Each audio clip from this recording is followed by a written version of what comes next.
As pastors and ministry leaders, how do we recover from periods of high stress, great anxiety, and even burnout? In this episode, I'm joined by Sean Nemecek, Regional Director for Pastor-in-Residence Ministries. Sean is the author of A Weary Leader's Guide to Burnout. Together, Sean and I explore one of the biggest mistakes that leaders make when it comes to burnout. We also discuss the importance of finding safe spaces for recovery, and Sean shares the hope of never burning out again. Are you ready? Let's go.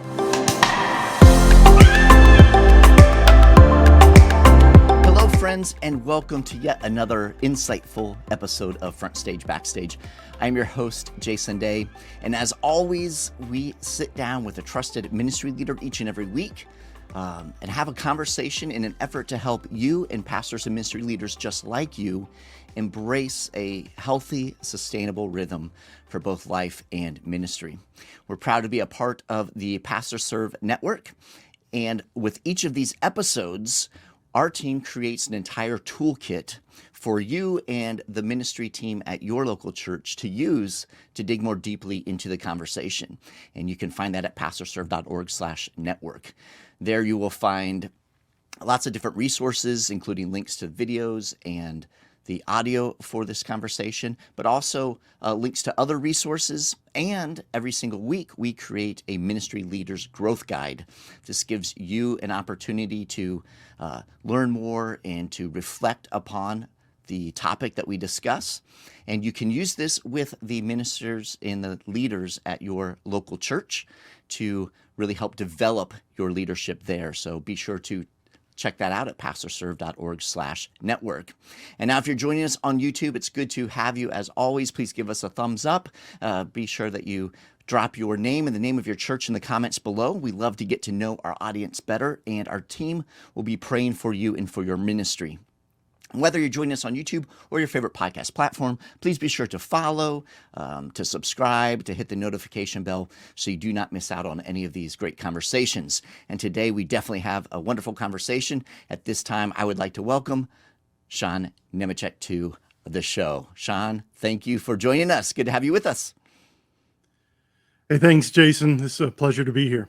Yeah, brother. Now, there's no secret right now for those of us in ministry, and I'm sure for everyone watching along, everyone listening, that times right now for pastors, we're feeling the stress.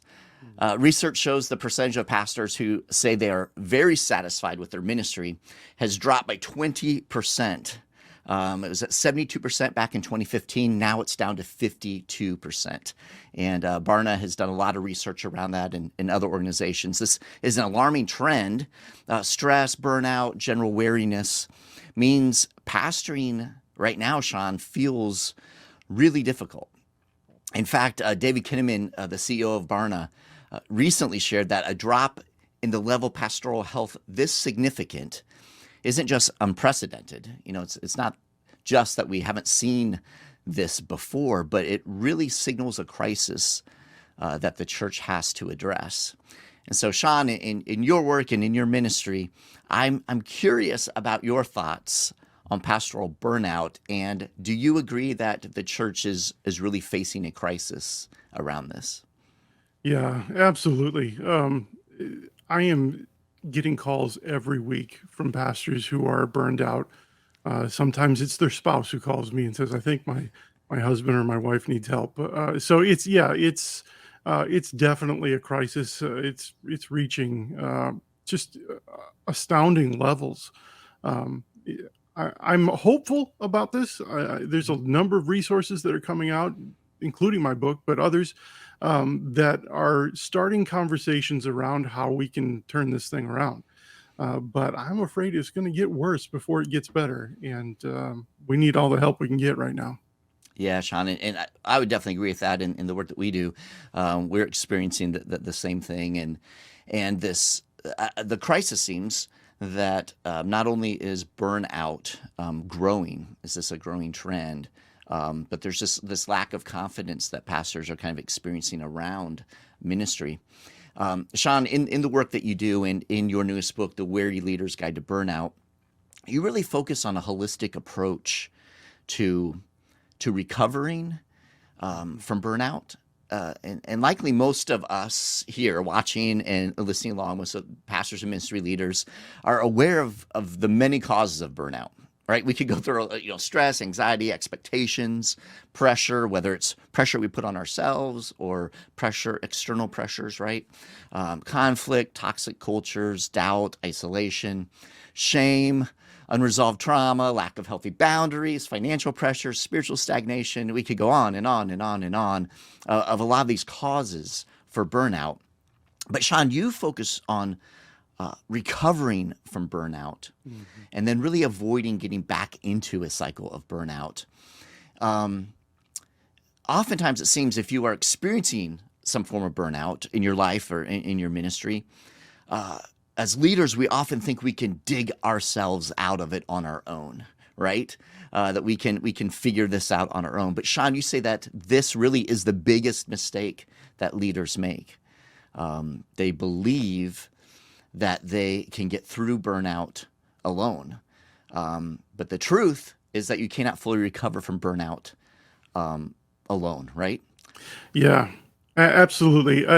I tell pastors that I'm coaching all the time, it's good that you've got me, you've got others in your life to help you, because it's impossible really to climb out of burnout on your own. Now, that doesn't mean there's not a lot of work that you have to do.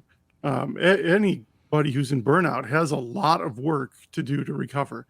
It's good work, it's hard work, but you really have to have at least one good, safe, empathetic voice in your life. I had to have a team of people around me that helped me learn what it was like to talk to people who were safe again. And then that ballooned into a whole group of people now.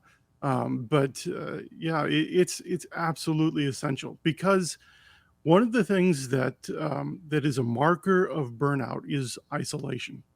The shame and anxiety that leads to burnout tends to cause us to pull back from people, to hide from people.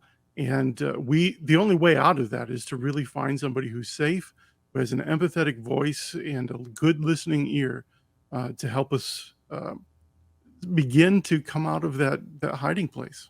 Yeah, that's so helpful, Sean. And real quickly, and you touched on this just a bit there, the isolation piece, that we tend toward isolation when we're experiencing burnout and shame, anxiety, these types of things. But why is it? Is there anything beyond that tends to make leaders, ministry leaders especially, feel like, oh, I can do this on my own? Well, I think it's the nature of any type of senior leadership, not just in ministry, but I've heard this from business people as well, that it's lonely at the top. There's a tendency to think that nobody understands where I'm at. We see this in scripture too. Elijah was like, I'm the only one left. But I think part of it is in the church, especially, it's isolating because, well, we're just so afraid of opening up. And in many times, church boards, ministry teams have not responded well to a pastor who struggles. And we've all heard horror stories about pastors who have lost their job when all they needed was just a little bit of help. So I think the overall culture of the American church especially tends toward pushing pastors toward this isolated state of being. We don't have to go there, but it's pretty common. Yeah, no, that's helpful, Sean, and I think it gives us some handles on kind of the reality of what going through burnout might feel like in regard to how we share this with maybe some of the key leadership at our local church, and I would agree, Sean, that there is that not just a hesitancy, but almost a fear, because you don't know how they're going to take it, how it's going to turn out, and as you said, we've all heard stories of things going sideways very quickly, and that can be disheartening.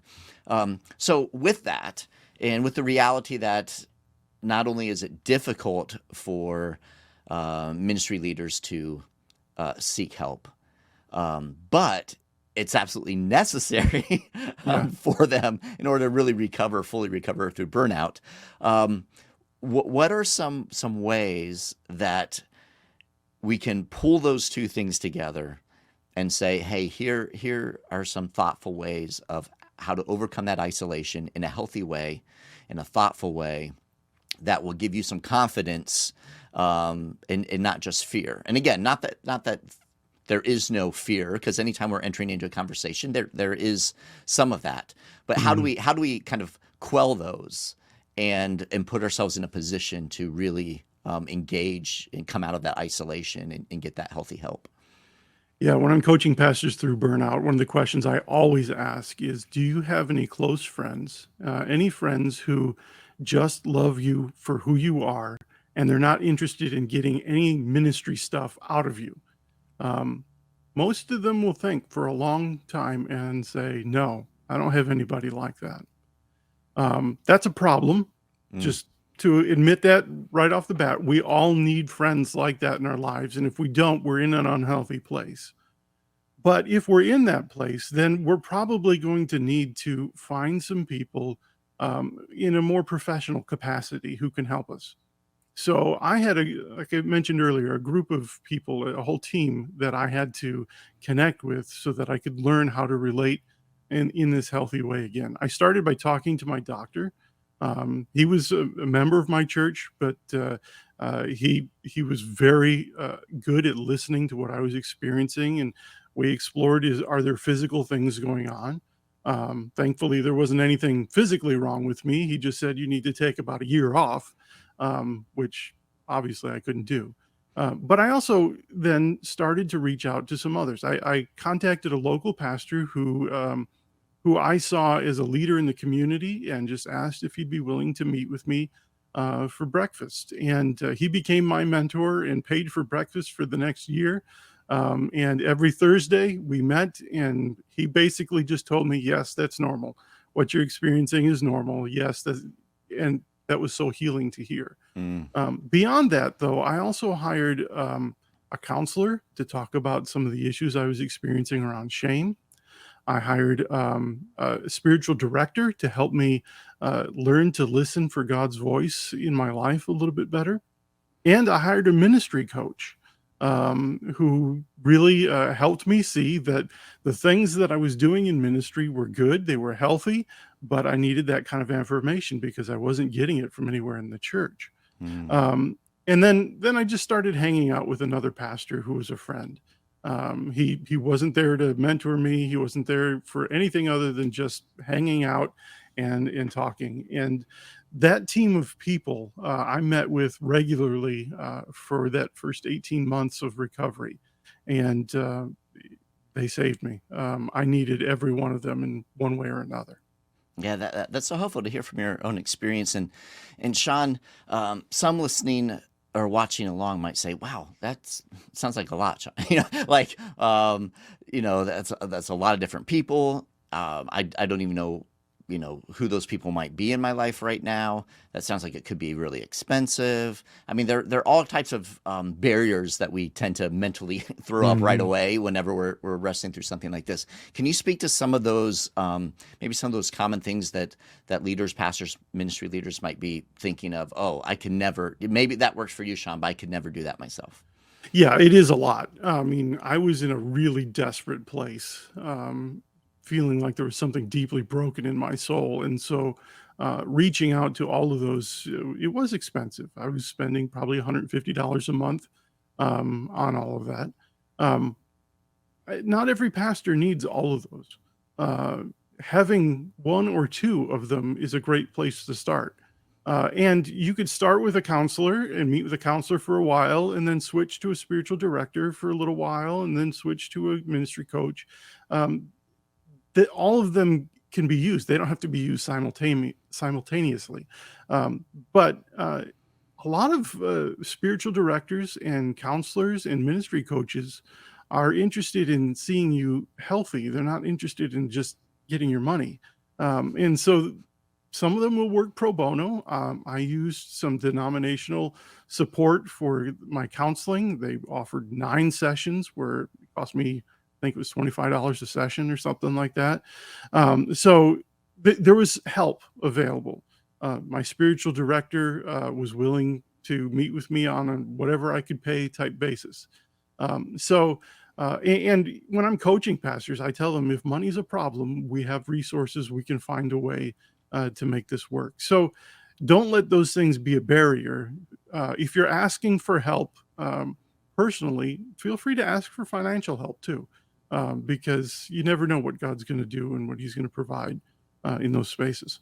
Yeah, that's helpful. I love that, Sean, because really that's one of those almost excuses that we throw up, just right away. Oh, I can never do this, and I hear this in other spaces, I'm sure you have too, when it comes to like marriage counseling or family counseling, like, oh, that's so expensive. We can't afford that. So we're just going to try to figure it out or whatever. And we know that seldom goes well. And those can just be kind of mental blocks that we throw in there as opposed to true obstacles. There are resources, there are ways, and it just takes that initiative to reach out and have a conversation with a ministry coach or a potential counselor or spiritual director. Or like you said, if you're part of a denomination or some sort of ministry or church network or a planting network, to reach out, maybe have a conversation to see if there are ways to help. Because I agree with you, Sean. All of us who are in this, we're all in this for pastors and for ministry leaders, and to provide that care and that assistance. So I love that, because I think that helps answer a big question that a lot of ministry leaders might have, or, like I said, a block that they might create that may not necessarily be there. But the value, I think, Sean, of saying we need other people in our lives is huge if we are to kind of move through burnout. And as you said, Sean, your experience, you were in a really deep season. But that's not everyone's experience. Some people might just feel a little overwhelmed, right? Or they might have some uncertainties they're wrestling through. And regardless of where you are on that kind of that spectrum of, the depth of your need right now, it's healthy to engage in conversation with others regardless, so that you don't, digress into deeper places, right, Sean? Yeah, absolutely. We all need people who can hear us say, this is where I'm struggling, and respond to that without judgment or advice or teaching us or any of that stuff, but just, oh, that must be hard. Tell me more about that. They're listening, and they want to understand. And we need to hear ourselves say those things out loud too. That's one of the great benefits of having these relationships, is you hear yourself talking about the problems that you're experiencing, and that gives you the courage to face them. We use a phrase sometimes, "Name it to tame it." That when you're willing to face the problem and speak it out loud, you've actually gone a long way down the road to solving that problem. Yeah, that's great, Sean. And we all know that our internal conversations can be so damaging.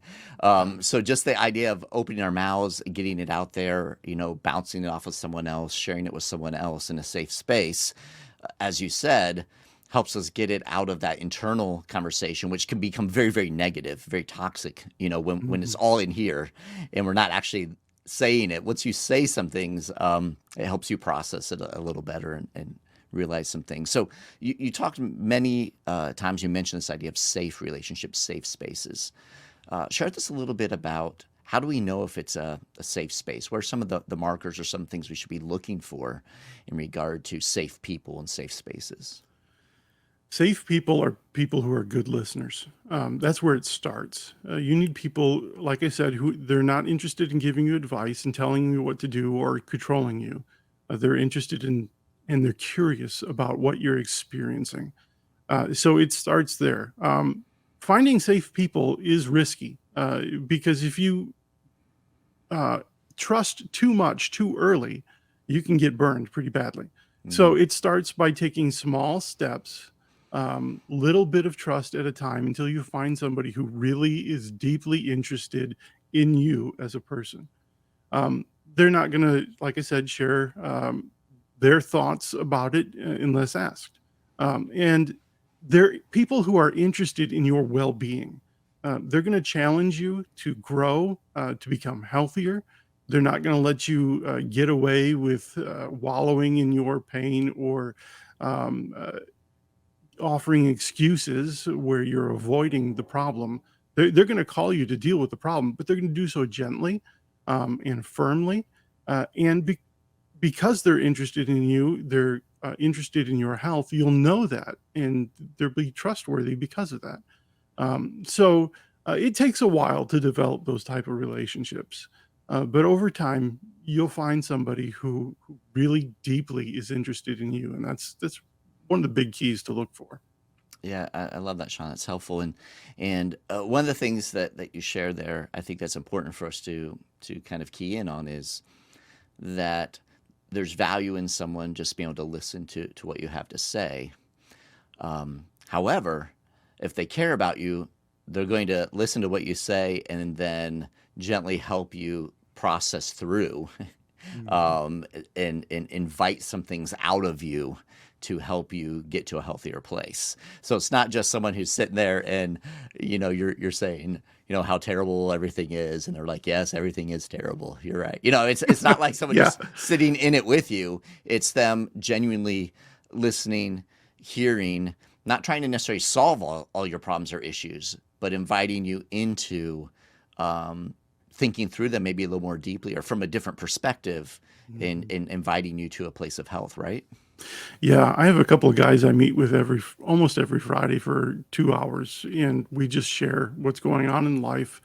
And every once in a while, we'll ask one another, "Tell me what's happening inside. What's your internal critic saying?" And we'll say those things out loud, and it's amazing how much when you say them out loud, it's really hard hearing yourself say those things, but it's even harder when somebody else says, that's abusive, right? You would never talk that way to somebody else. How can we change what you're saying to yourself? And then we'll remind each other of the promises of God and replace the internal critic with God's promises. And that work is so hope filled. It's so wonderful to experience because it gives you a handle to hang on to and something to anchor your soul with. So yeah, it's experiences like that are so powerful when you have safe people in your life. Yeah, that's super helpful. Sean, in your book, The Weary Leader's Guide to Burnout, you do have a chapter in there titled, if I remember correctly, it's Never Burnout Again. And so I want to ask you, Sean, is it possible to get to a point where you never burn out again? And just kind of what is, if so, what's kind of the key to that? Because I think that's a question. Like a lot of people might assume, hey, there are going to be periods of burnout in life. And maybe you can help define that a little more and let us know, is it possible to avoid burnout altogether? Yeah, so there's a couple of things I can say around that. First, this isn't a guarantee. I'm not making a promise with the book that everybody who reads this will never burn out again. Okay, but I believe that it is possible to have a way of working and a way of relating to God and others that will prevent burnout from happening. Um, Burnout is what happens when we're not managing our workplace stress well. Um, from a spiritual perspective, I say that burnout is what happens when our inner life with God is no longer able to sustain our outer work for God. Um, when we're working for God, we're trying to earn his favor. We're trying to prove ourselves. And that approach to ministry is just toxic. It's going to lead to burnout every time. Instead, what we need to do is have a relationship with God where we're sitting in his love. We're offering our grief and our pain to him, where we're submitting to his will, and where his love just begins to flow through us so that ministry isn't something we have to push to do. It actually becomes a natural outflow of the love of God within us. When we have that approach to ministry, then we're not going to burn out again. It's going to be a slower approach. It's going to be more of a rhythm of work and rest rather than constant go, go, go. There's less urgency to it. There's more trust in the work of the Holy Spirit and not trying to be the Holy Spirit ourselves.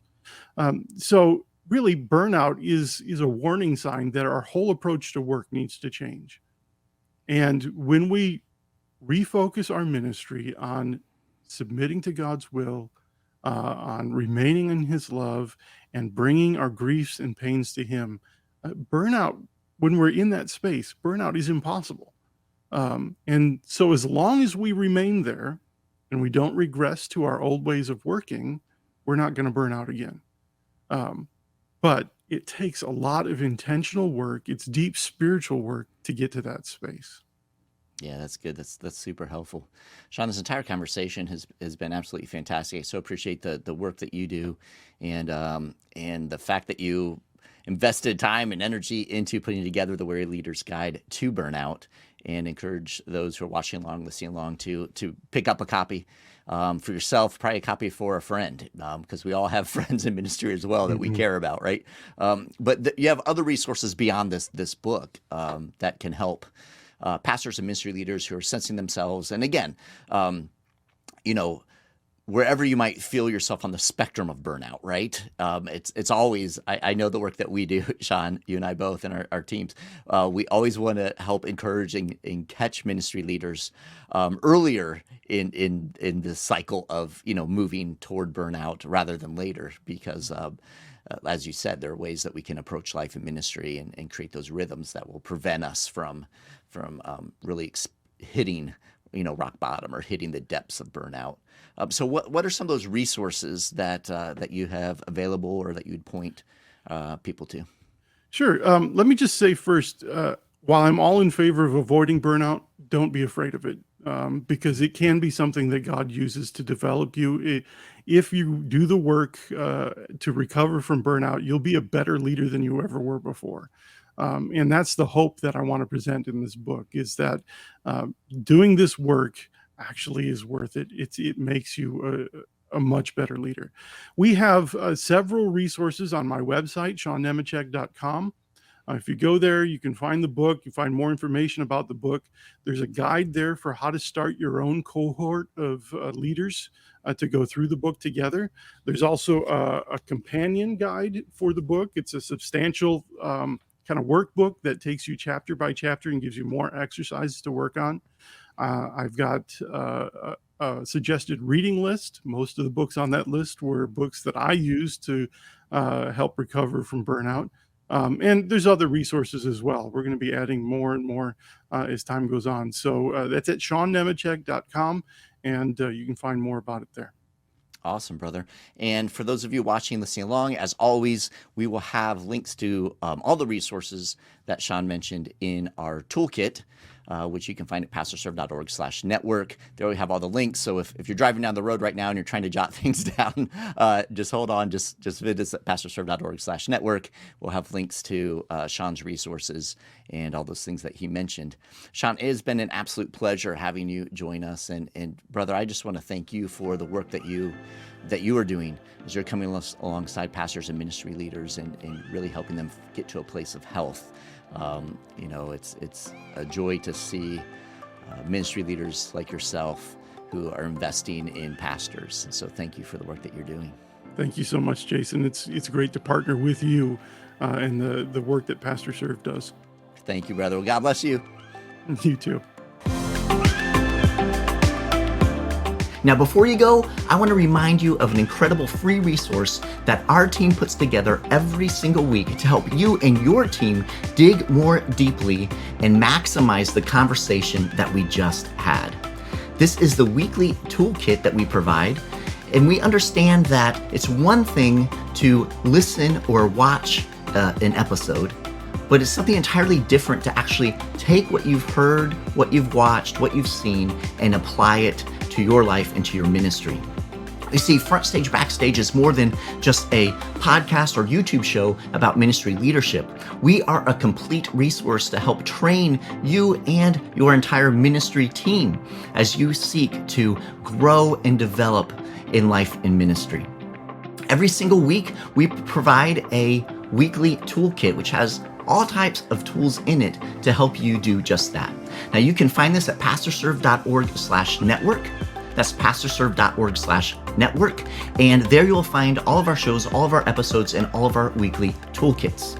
Now, inside the toolkit are several tools, including video links and audio links for you to share with your team. There are resource links about different resources and tools that were mentioned in the conversation, several other tools, but the greatest thing is the Ministry Leaders Growth Guide. Our team pulls key insights and concepts from every conversation with our amazing guests. And then we also create engaging questions for you and your team to consider and process, providing space for you to reflect on how that episode's topic relates to your unique context at your local church, in your ministry, and in your life. Now, you can use these questions in your regular staff meetings to guide your conversation as you invest in the growth of your ministry leaders. You can find the weekly toolkit at pastorserve.org/network. We encourage you to check out that free resource. Until next time, I'm Jason Daye, encouraging you to love well, live well, and lead well. God bless.